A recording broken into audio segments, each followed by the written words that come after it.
Hoje sentimos uma grande alegria porque não sei se sabem que amanhã o nosso centro faz 30 anos. Estamos todos muito felizes e que possamos sentir essa alegria dos dois lados e essa paz também. Vamos então começar por ler uma página do nosso corolário ditado por a nossa irmã Maria Celeste, que na página 74 nos preparou ditando: Meu filho, verdadeiramente quando o homem inicia o seu caminho ascensional com a consciência liberta e despertar já para o trabalho que tem a efetuar, ele costuma temer esse esforço, porque se lhes apresenta grande e muito difícil. No entanto, ele sente também alegria porque Deus, na sua infinita misericórdia, lhe vai dando oportunidades, tantas quantas ele carecer, para esse aperfeiçoamento e para essa ascensão. Por essa razão, aqueles que o conhecem já um pouco têm esperança, alegram-se e uns dias com mais força, outros temendo essa evolução, eles vão seguindo, mas confiando sempre. Por isso nós temos vindo sempre a falar em amor, nesse amor sublime que te vimos pedindo, que tu saibas dispensar a tudo e a todos quanto te rodeiam, e que desejamos que tu conheças e vejas que fazes parte também desse amor divino, de que tu próprio és uma emanação, e tu não podes fugir a viver nele. Meu filho, quando o Mestre Jesus, ouvimos há pouco, anunciou o amor, esse amor divino abalou toda a terra. E conta-nos que os mártires, confiadamente, desceram ao circo. Repara, filho, como esta frase é grande. É profundamente grande e traz consigo uma beleza sem fundo. Sem fundo porque não tem mais fim. Repara, davam-se as almas porque além existia alguma coisa de maior, porque elas sabiam que de novo renasciam e seriam enfim felizes. Foi o sentimento do amor, esse amor grande, esse amor divino que as iluminou para que elas pudessem caminhar sem receio algum, sem temor, sem desmentirem a sua crença. Assim, nós temos esforçado para deixar um pouco neste mundo, deste sentimento maravilhoso que é o amor divinizado. Já te dissemos um dia que só por ele o homem se liberta. E só assim conseguirá atingir aquele estado de libertação que ele tanto e tanto deseja. Não é com promessas vãs, não é com escuros caminhos, não é com esperanças superficiais, não é enganando o homem que o homem se salva. É levando-o pela verdade, conduzindo-o mansamente, ensinando que ele desperta em si próprio. Quisessem os homens já terem assim trabalhado para que este pobre mundo fosse melhor do que aquilo que já é, e não tivessem iludido tanto e lhes tivessem dado tantas promessas nunca cumpridas, que eles também seriam mais confiantes. É por isso que sabemos que quase todos sofrem. Sofrem porque querem uma coisa diferente, porque aspiram a algo superior, porque cada um deseja para si próprio uma coisa melhor. Mas como, meu filho? Como conseguir isso se cada um caminha erradamente? Se cada um mente a si próprio? Se cada homem se ilude? Como caminhar assim? Não será tempo já de todos aqueles que despertam para a verdade a vão disseminando sem descanso? Por isso nós te tocamos e as nossas páginas são depositadas confiadamente nas tuas mãos. E aguardamos que tu as possas compreender e sintas por elas um pouco de amor, para que as vás também distribuindo ao longo do teu caminho. Este é o pão espiritual de que o homem carece e aquele ponto de apoio que ele tem de conhecer. É a paragem obrigatória onde o homem tem de ficar, porque enquanto o homem não amar e não se divinizar nesse amor, dando incondicionalmente compreensão a todos, não haverá homens felizes sobre a terra. É já tempo, é já tempo. Graças a Deus. Vamos então todos fechar os olhos.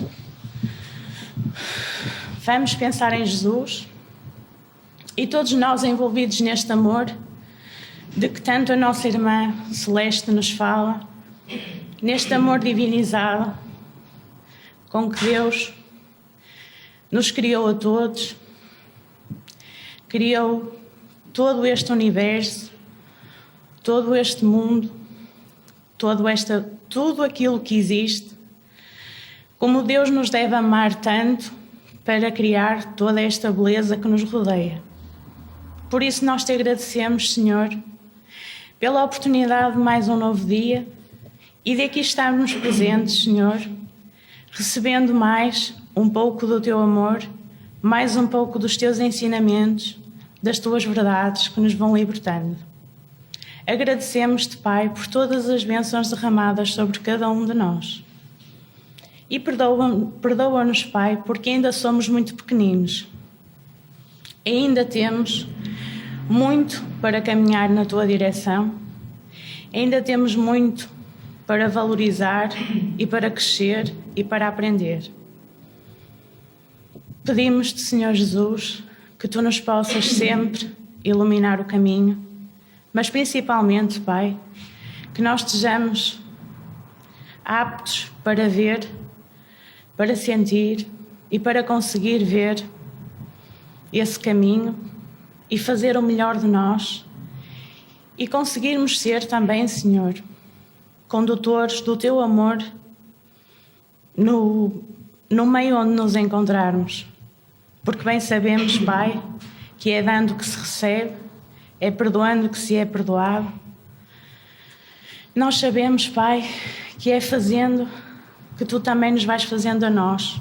Não é sendo interesseiros, Pai, mas sabemos que não teremos merecimento se não fizermos aos outros. E também porque havemos de te pedir perdão, Pai, se nós não seremos capazes de perdoar o nosso semelhante. Nós estaríamos a ser justos.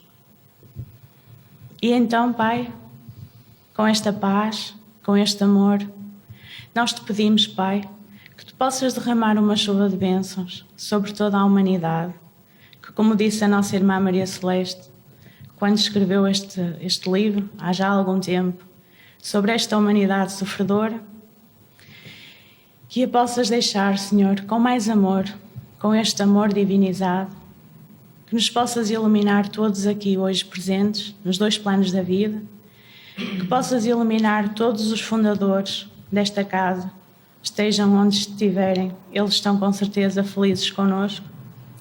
E para este nosso irmão, que hoje lhe cabe a tarefa de falar sobre as tuas verdades, Pai, que o possas também iluminar, que o possas orientar, para que as suas palavras possam ser um bálsamo consolador para todos aqueles que vieram aqui, Senhor, em busca da tua verdade e do teu verbo consolador.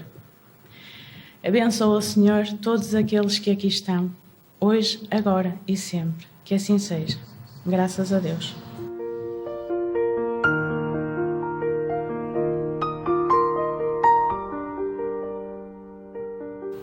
Portanto, completam-se amanhã 30 anos sobre a constituição do Centro Espírita Caminhos da Luz. 30 anos é uma história e não queremos nunca deixar passar de recordar esse facto. Então, a apresentação desta noite eu vou reparti-la em duas áreas. Os primeiros diapositivos é para falar sobre o que é um centro espírita e a importância do centro espírita, o que é que podemos esperar num centro espírita, e a partir daí é propriamente falar sobre a história dos fundadores e da fundação do Centro Espírita de Caminhos da Luz. O que é um centro espírita? Há várias definições e tem várias atribuições. São efetivamente, é uma escola, portanto, são núcleos de estudo, de fraternidade, de oração e de trabalho praticados dentro dos princípios espíritas.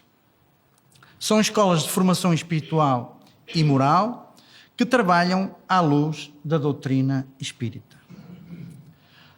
São, ao mesmo tempo, postos de atendimento fraternal para todos os que procuram com o propósito de obter orientação, esclarecimento, ajuda ou consolação. É um posto de socorro.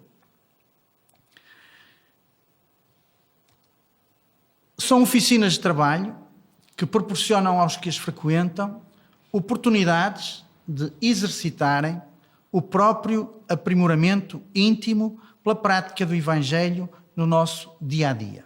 Portanto, e em primeiro, para todos nós, que nos compete realmente, dia-a-dia, ir fazendo o nosso aprimoramento íntimo.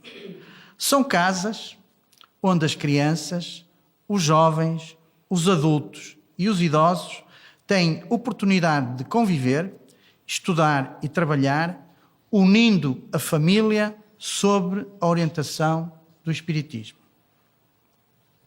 São recantos de paz construtiva, que oferecem aos seus frequentadores oportunidades para o refazimento espiritual e a união fraternal pela prática daquilo que Jesus nos ensinou.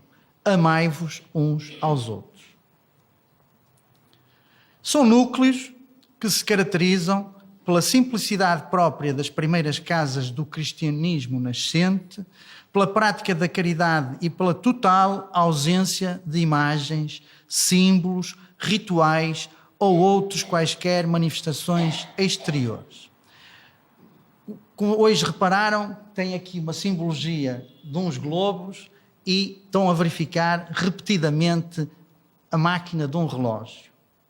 Os globos ensinam-nos ou querem-nos demonstrar aquilo que Jesus disse: havia muitas moradas na casa do Pai, porque a obra do Pai, Deus, que criou todo o universo, tem muitas formas de vida e existem outros mundos habitados. O relógio, que eu não referi logo no início, porque é que está aqui uma máquina de um relógio? Porque nós hoje estamos a celebrar um tempo, 30 anos. Mas ao mesmo tempo, nesses 30 anos, o relógio tem muitas rodinhas de diversos diâmetros e tamanhos, e nós, se pensarmos no relógio como uma criação de Deus, nós também somos uma rodinha no universo, na criação de Deus. E por isso, quando uma rodinha do relógio não está a funcionar em condições, ou o relógio não funciona, ou pelo menos atrasa, adianta, não está em condições. O nosso contributo, nós que somos filhos de Deus e que fazemos parte da obra divina, da criação divina, estamos integrados no relógio e por isso cumpre-nos a nós também saber que é uma máquina e que o nosso contributo para que essa máquina funcione, esteja oleada e se todas as engrenagens se encaixam, é importante. E nós podemos fazê-lo sempre no nosso dia-a-dia, na relação com os outros e mesmo nas equipas de trabalho. Portanto, nas equipas de trabalho somos uma pequenina rodinha do relógio e cada um tem que dar o nosso melhor para que o relógio funcione bem. Continuando, e uma casa espírita também precisa disso, porque todos os trabalhadores têm que ser peças do relógio e sentir-se como tal e funcionar de maneira que o relógio bata certo as horas. São as unidades fundamentais do movimento espírita. Claro que os centros espíritas são as unidades fundamentais do movimento espírita. Porque esses grupos, correspondendo-se entre si, e por isso a realização de eventos em que se congregam, portanto, tem vindo a ser repetidamente anunciada mais uma realização de um encontro de trabalhadores espíritas, correspondendo-se entre si, visitando-se, permutando observações, podem desde já formar o núcleo da grande família espírita que um dia consorciará todas as opiniões e unirá os homens por um único sentimento, o da fraternidade, trazendo o cunho da caridade cristã. E Kardec ensinou isto, está no capítulo 29, o item 334 do livro dos Médiuns. Feita a introdução do que se espera e o que se pode vir a obter a um centro espírita, então eu vou entrar propriamente na fundação, ou um pouco da fundação do Centro Caminheiros da Luz, que é aquele que nós integramos. Foi fundado a 31 de maio de 1987 por Américo Castanheira, Mário Moreira, Bernardina Moreira, Fernanda Barbosa, Abílio Cruz, Laurentino Simões, entre outros. E numa entrevista que o Américo Castanheira e o Mário Moreira deram a uma revista que era um jornal espírita da Federação Espírita do Estado de São Paulo, já há muitos anos, sinceramente eu nem encontrei a data precisa em que essa entrevista foi dada, conseguimos, ou eles dão-nos nessa época já, o que para eles era a importância de um centro espírita e da abertura do centro espírita. Então o Jornal Espírita começaram por lhes fazer uma pergunta. Como começou? E o primeiro a responder foi o Mário Moreira. As pessoas vieram parar ao espiritismo naquela época pelo sofrimento. Temos que pensar que já foi depois do 25 de Abril que eles fundaram este centro, mas antes já andavam a estudar a doutrina espírita. E atravessaram um período em que todos os centros espíritas tinham sido encerrados por ordem do governo da época. A minha mulher, portanto a esposa dele, veio pelo sofrimento e eu, por tabela, vim com ela. Infelizmente, se fôssemos fazer um inquérito, não há, eu diria mesmo, não há ninguém, mas pronto, há sempre uma margem de... Não há ninguém que tenha vindo a primeira vez a um centro espírita que viesse porque estava tudo bem com ela. Veio porque não se entendia, umas vezes com ela, outras vezes com os outros, não se sentia bem, portanto, precisava de orientação. Já teria feito até algumas procuras, outras pesquisas, já teria andado um bocado perdido, então vem procurar mais uma oportunidade, mais um caminho. Graças a Deus que foi bom, dizia o Mário Moreira. Se não fosse pela minha mulher, era capaz de não ter tido a graça e a felicidade de viver o espiritismo. É que às vezes nós vimos-nos queixar de alguém. Mas esse alguém de quem nos queixamos devia nos agradecer e muito. Porque no fundo foi, digamos, o clique para despertar a ir buscar ajuda. Porque se estivéssemos todos bem, se não acontecesse nada, se nos corresse tudo bem, continuávamos na boa vidinha, uns jantarzitos, uns passeios, uns joguitos de futebol, umas telenovelas, uns livretos de anedotas e pronto, e estávamos felizes e contentes. Agora, quando nos começamos os calos a apertar, quando temos umas dores que não compreendem, às vezes até quando vamos para o médico e os médicos começam a dizer que já, os resultados até são bons, mas olha, não, procura outra coisa porque já não sei bem o que é que lhe faça. Então, lá se vem à procura de alguma coisa. E foi através dela que conseguimos elaborar e melhorar toda a nossa estrutura familiar e comportamental até aos dias de hoje. E a vida continuou a florescer até hoje. O Américo Castanheira respondeu: a mediunidade, pela forma dolorosa que foi no seu início, levou um grupo composto por 7 elementos, em que eu próprio era o 7º, a procurarmos-nos libertar do sofrimento e da dor devido ao nosso desequilíbrio.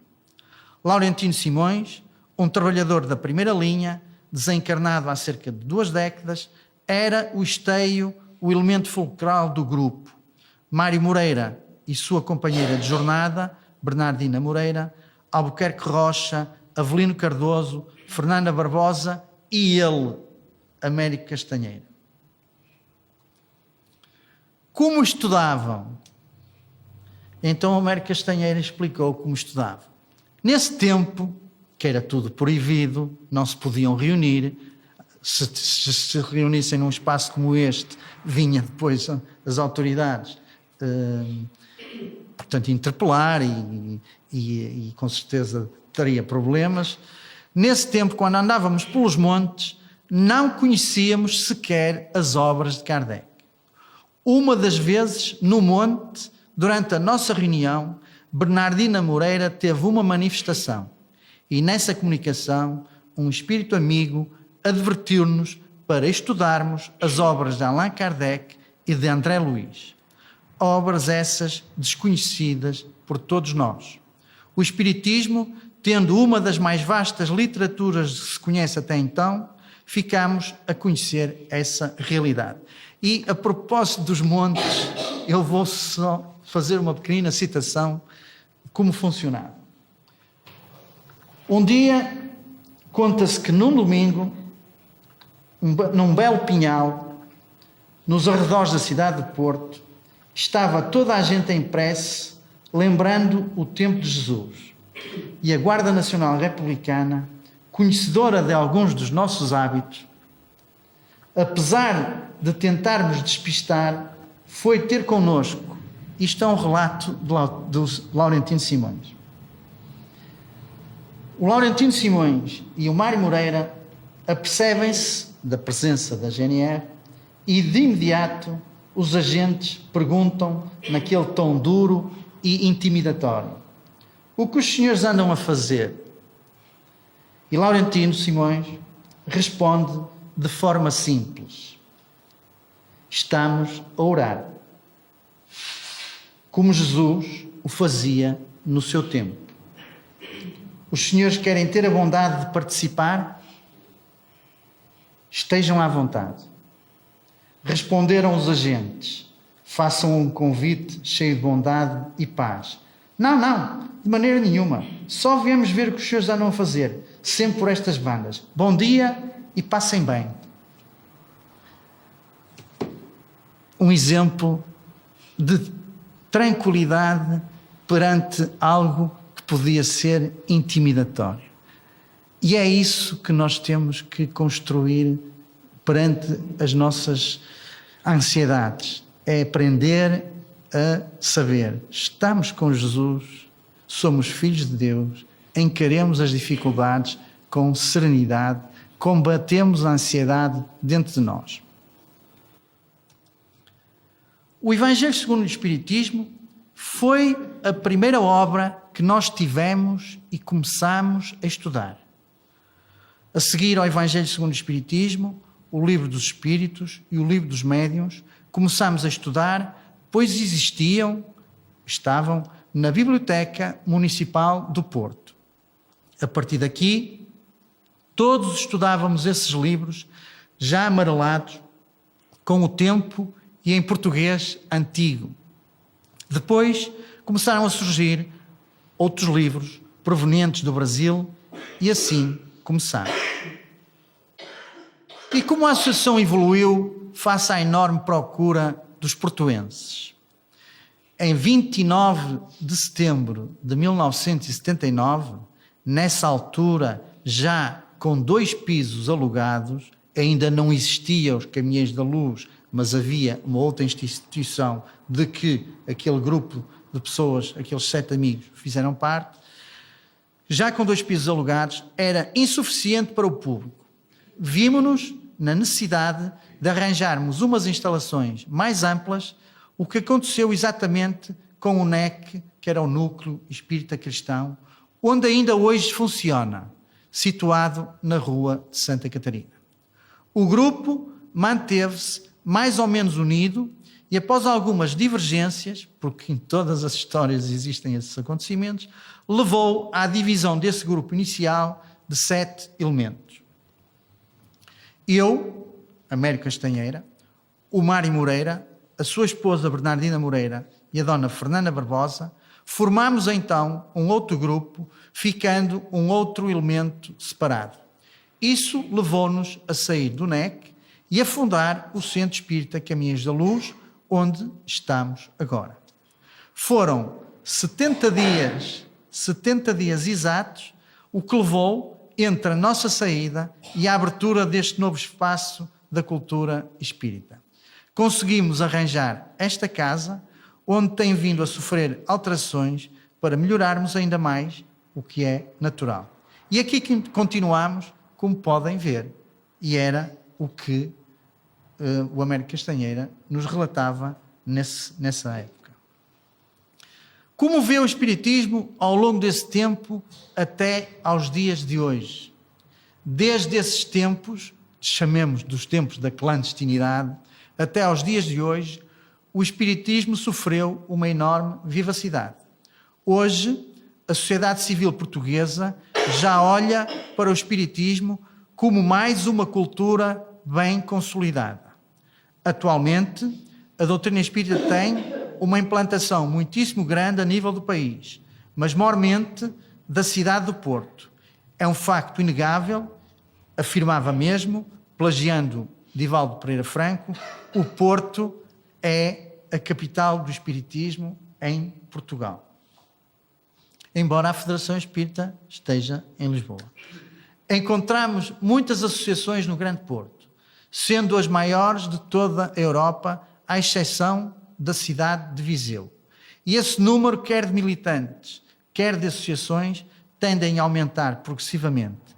É a voz da experiência que fala e riu-se com o seu ar de boa disposição. Basta vermos os inúmeros eventos aqui na Invicta, da classe médica e científica, na busca do espírito, sempre com cientistas espíritas presentes. É uma realidade bem patente. A aflição à face da Terra é grande. Era, continua a ser. As convulsões e perturbações são constantes. Eram, continuam a ser.